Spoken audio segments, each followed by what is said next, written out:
Hello viewers and welcome to Review Information. In this video I will show you how to add stickers on your Instagram Reels. Subscribe to my channel and hit the bell icon to get notified any updates. To begin, open the Instagram app on your phone. Tap on the plus icon from the bottom.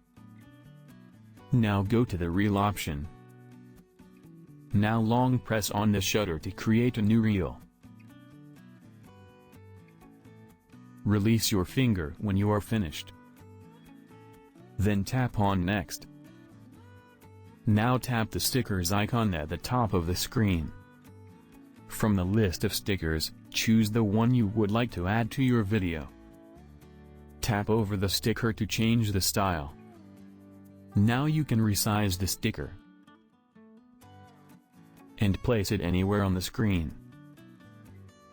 You can write or draw something on your video if you want, then tap on Next. You may write a caption and change the cover image of your video. If you don't want to share on your feed, you can tap the slider off. When you are all done, tap Share to Reels. The reel has been added. Go to your profile and check.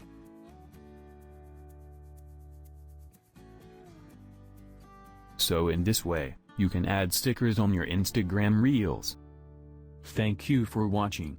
Hope you guys enjoyed my video. Please subscribe my channel for more videos. Goodbye.